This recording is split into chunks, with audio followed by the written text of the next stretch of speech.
오늘도 성령님께서 여러분들에게 부어주시는 은혜가 있기를 소망합니다. 매달 마지막 주일은 성령 충만 주일로 지냅니다. 그래서 오늘은 성령의 교통하심이라는 제목으로 하나님의 말씀을 선포하겠습니다. 저는 성령님에 대한 말씀을 전할 수 있다는 것이 얼마나 감사한지 모릅니다. 많은 교회가 성령님을 잘 전하지 않고 있습니다. 또한 우리 삶을 직접적으로 관여하시고 인도하시는 분이신데도 그분의 능력을 제한적으로 생각하거나 축소시켜서 이 생각하고 가르치고도 있습니다. 그래서 성령을 강조하는 우리 교회는 참 좋은 교회다. 아멘. 네. 건강한 교회다라고 생각합니다. 그래서 여러분들도 그렇게 생각하시고 믿으시고 우리 평화교회에서 신앙생활 하시기 바랍니다. 우리의 삶을 가장 가까이에서 이끌고 계시는 분은 누구시라고요? 성령님이시라니까요. 좀 전에 그랬잖아요. 성령님이십니다. 그래서 우리는 그분을 더 알아야 하고 그분과 더 친밀해야 합니다. 우리는 성령의 역사 가운데 살고 있습니다. 그렇습니까? 그리고 그분은 어제나 오늘이나 내일이나 동일하게 역사하시는 분이십니다.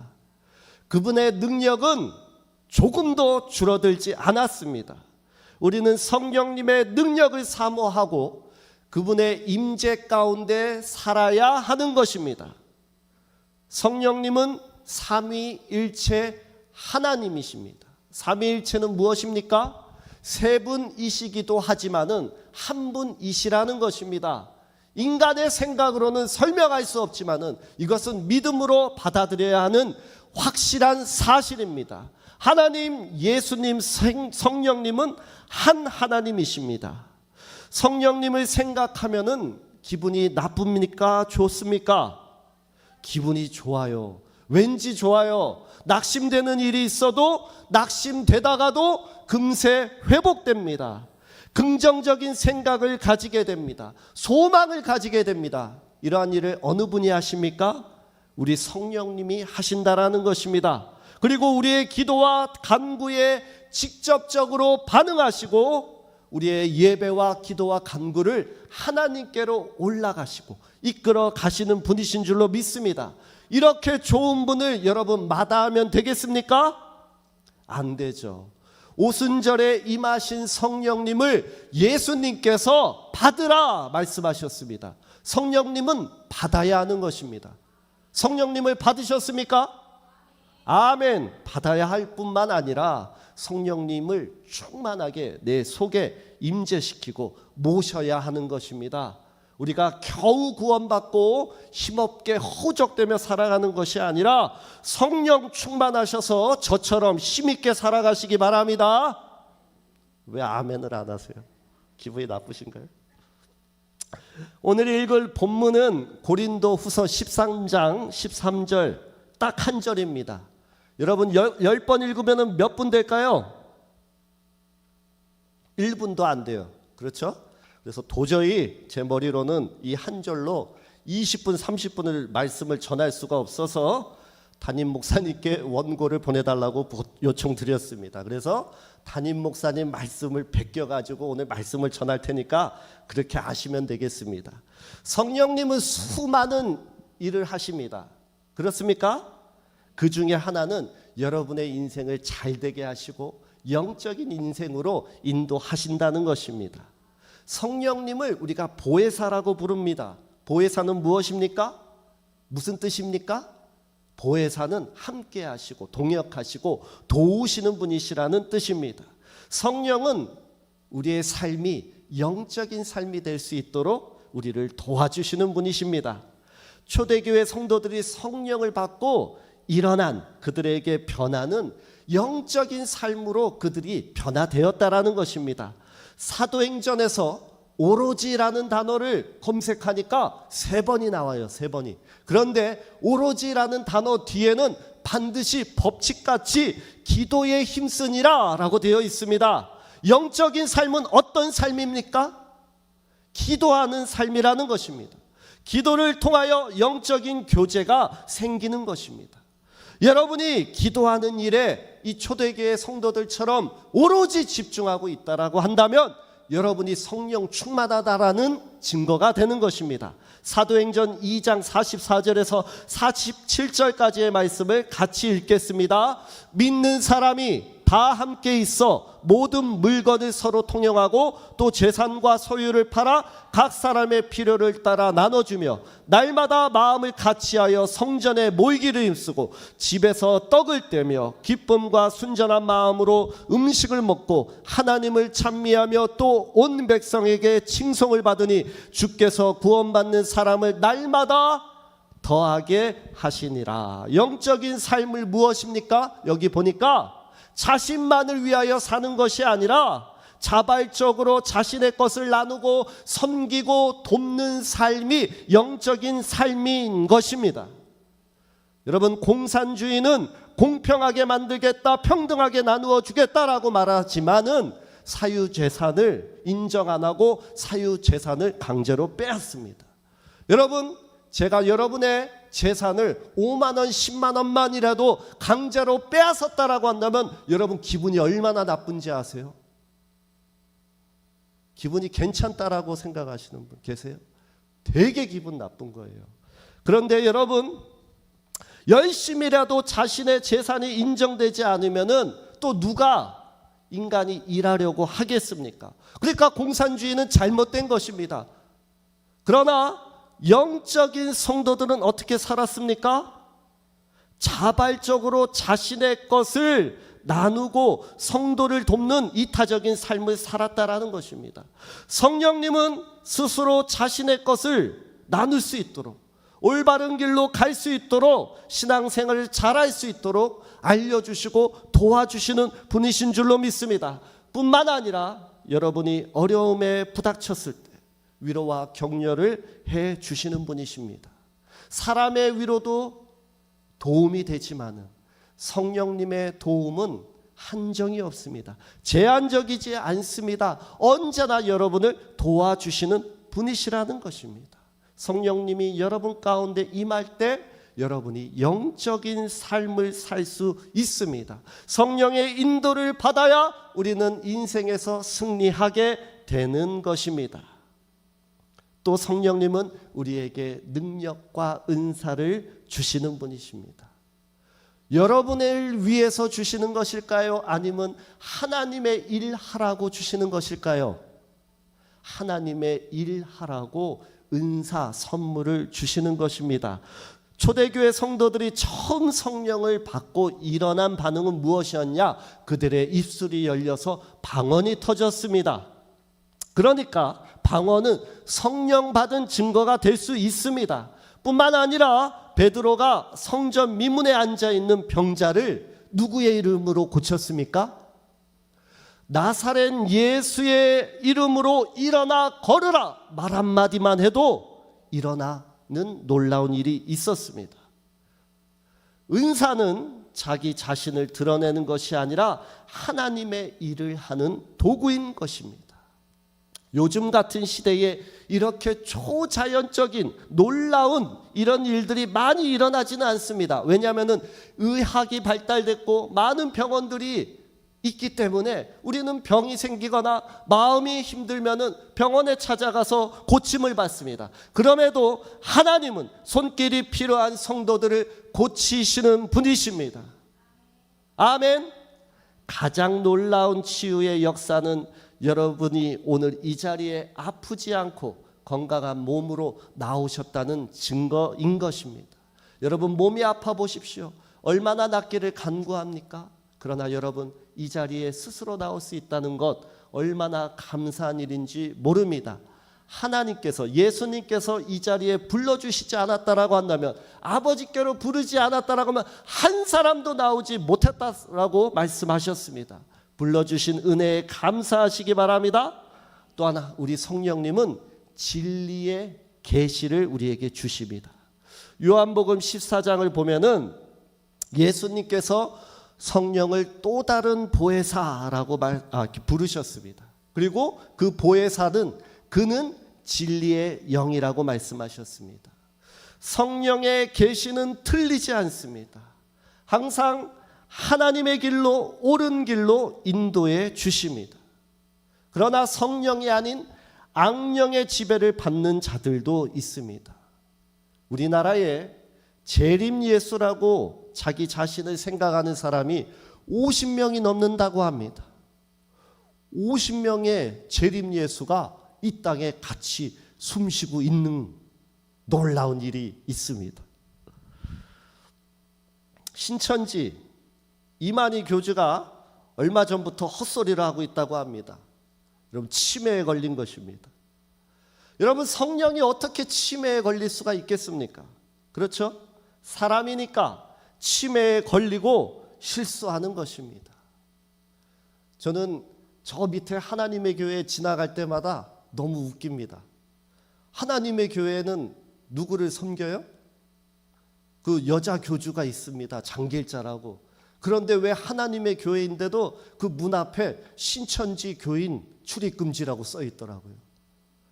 자기도 사람을 모시면서, 신천지 이만희 교주도 자기 서로는 이단이라고 생각하는 것입니다. 저는 그거 보면서 얼마나 웃긴지 몰라요.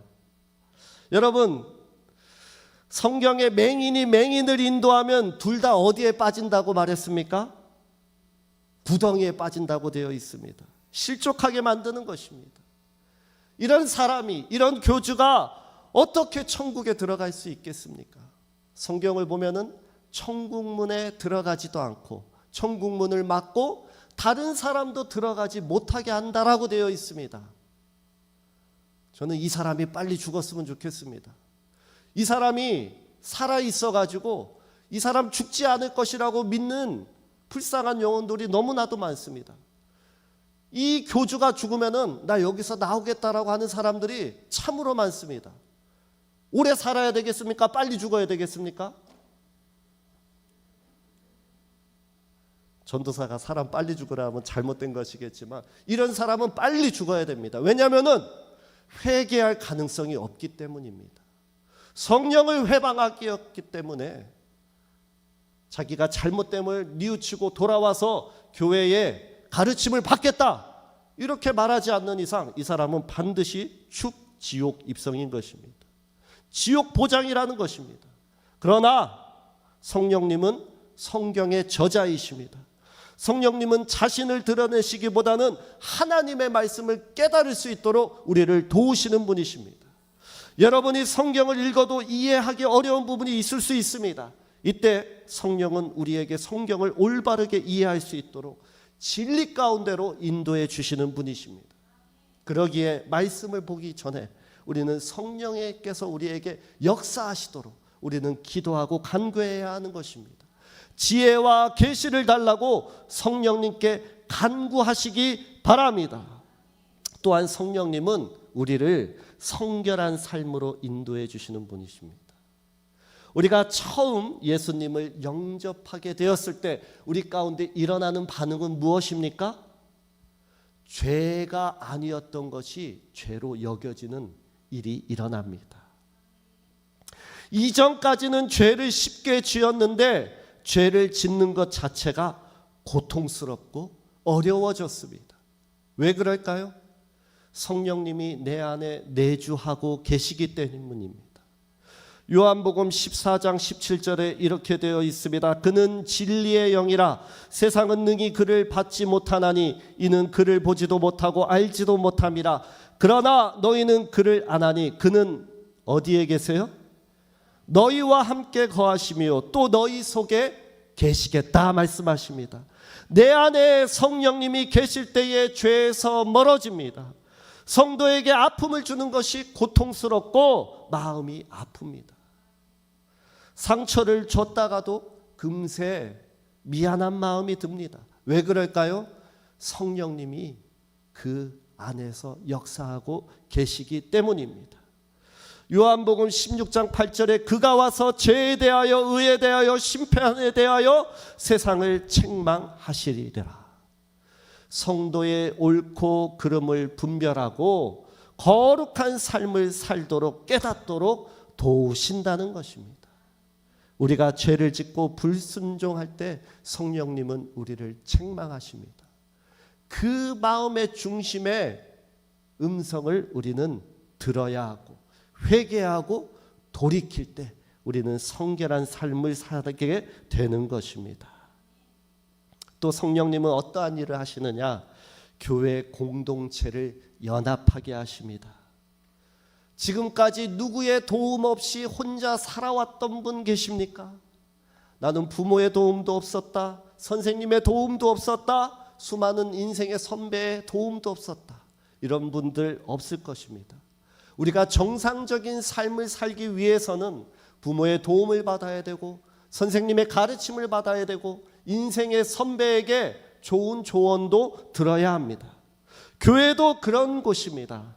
하나님의 백성들이 모여서 서로 교제하고 하나님을 예배할 뿐만 아니라 우리가 어떻게 살아가야 하는지, 어떻게 배워야 하는지 가르치고 알려주는 공동체라는 것입니다.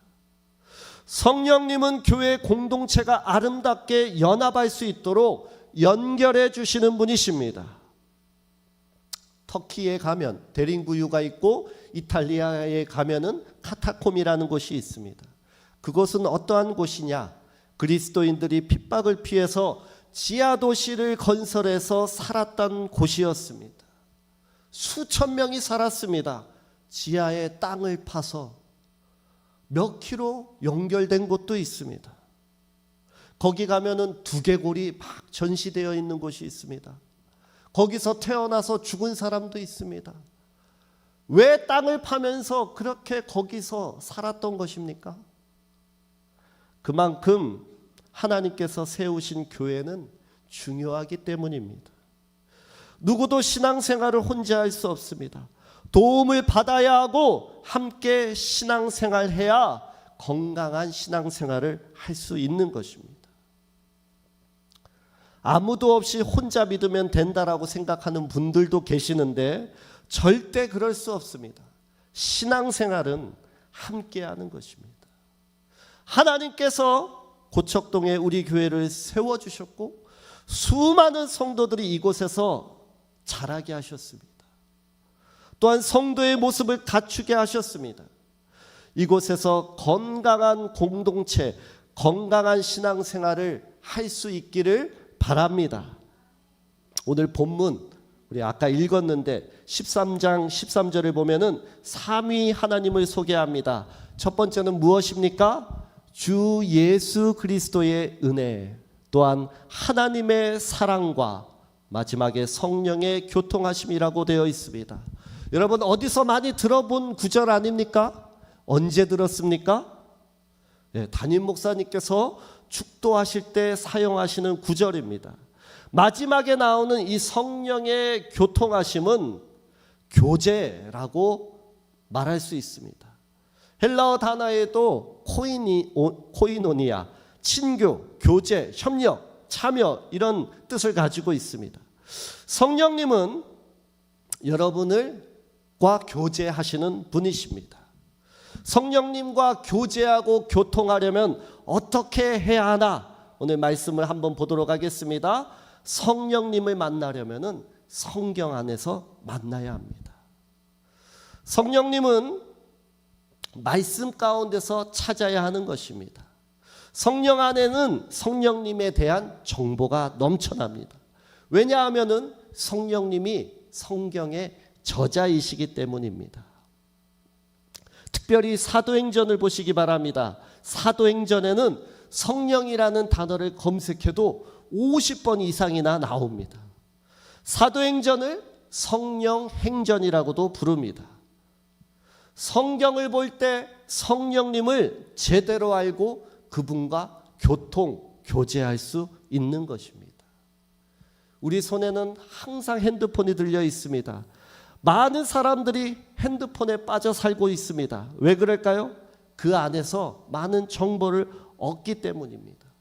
그렇다고 다 좋은 유익한 정보를 얻는 것은 아닙니다. 그러나 성령 안에 있는 정보는 다 유익합니다. 성령의 손을 붙잡아야 하는 것입니다. 성결교의 유명한 부흥사였던 이성봉 목사님은 항상 걸을 때 오른손은 이렇게 붙잡고 주먹을 쥐고 살았다라고 합니다. 걸었다고 합니다. 왜 그럴까요? 이 손은 예수님 손 붙잡은 손, 이렇게 말하면서 다녔다라고 한답니다. 성령의 손을 붙잡으시기 바랍니다. 성령 안에 있는 성경의 말씀을 붙잡게 될 줄로 믿습니다. 또 두 번째로는 성령님의 음성에 민감해야 합니다. 이 가운데도 성령님의 음성을 직접적으로 들으신 분들도 계실 것입니다. 어느 분은 성령님의 음성을 가슴에서도 울리고 귀에서도 들리는 음성이었다라고 간증하는 분들도 있었습니다. 그러나 여러분, 성령님이 다 똑같이 우리에게 똑같은 음성을 들려주시는 것은 아닙니다. 다양한 방법으로 음성을 들려주십니다. 직접적으로 들리는 음성이 될 수도 있고, 말씀에 대한 깨달음이 될 수도 있고, 또한 다른 분을 통해서 들려주시는 음성이 될 수도 있는 것입니다. 중요한 것은 우리가 얼마나 그 음성에 민감하게 반응하고 있는가, 그 음성을 듣고자 노력하고 있는가라는 것입니다. 성령의 음성을 듣고자 할 때 성령께서는 그분의 음성을 들려주십니다. 또 성령님의 인도를 받아야 합니다. 제가 오늘 말씀을 준비할 때 누구의 도움을 받았다고요? 담임 목사님의 원고를 받으니까 아주 준비하는데 수월하더라고요. 우리가 인생을 살 때 가이드가 필요합니다. 그렇죠? 좋은 부모님, 선생님, 좋은 동역자, 그분들의 인도가 필요합니다. 교통이라는 말 안에는 반려자라는 뜻도 있습니다.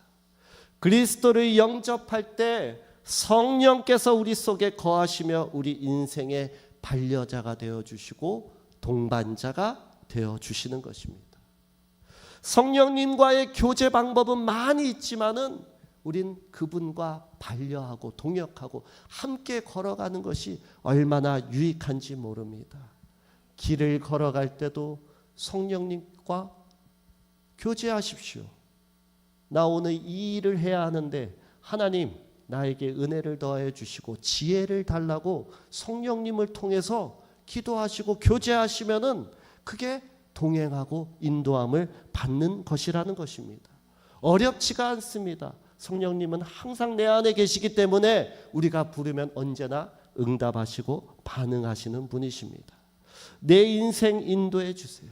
계속해서 기도하시면은 하나님께서 성령님께서 인도해 주실 줄로 믿습니다. 로마서 8장 14절에도 무릇 하나님의 영으로 인도함을 받는 사람은 곧 하나님의 아들이라 라고 되어 있습니다. 마지막으로 성령님과 연결되어 있어야 합니다. 교제라는 말은 연결이기도 합니다. 아모스 3장 3절에 두 사람이 뜻이 같지 않는데 어찌 동행하겠으며 라고 되어 있습니다. 교제의 중심에는 같은 생각이 필요한 것입니다. 같은 마음. 성령님과 내 마음이 다르다라고 한다면 간구하십시오. 성령님의 마음이 나의 마음이 되게 해달라고 기도하면 되는 것입니다. 성령님과 연결되려면 가장 좋은 방법은 기도하는 것입니다. 에베소서 6장 18절에도 모든 기도와 간구를 하되 항상 성령 안에서 기도하라 라고 권면합니다. 기도할 때 성령님과 연결됩니다. 성령의 교통하심이 마지막에 뭐라고 되어 있습니까? 너희 무리와 함께 있을지어다. 우리 무리 가운데 함께 계시다라는 것입니다. 믿어지십니까? 이 안에 계신 모든 성도님들과 함께 성령님이 계십니다. 이 말씀이 여러분에게 힘이 되기를 소망합니다. 내가 혼자인 것 같은데 아니구나. 내 안에 성령님이 함께 하시는 것이구나. 옆에 계신 성도님 안에 성령님이 계십니다. 아닙니까? 그 안에 계십니다. 인간의 모습을 지녔을지라도 그 안에 성령의 임재가 있습니다. 그러기에 우리는 성도를 사랑해야 하는 것입니다. 성도의 연약함도 용납하십시오. 그리고 그의 어려운 환경이나 상황도 이해하십시오. 그리고 그를 위하여 기도하시기 바랍니다. 기도하는 것이 성령님과 가장 가까워지는 방법인 줄로 믿습니다. 그래서 우리 이 시간 함께 기도하겠습니다.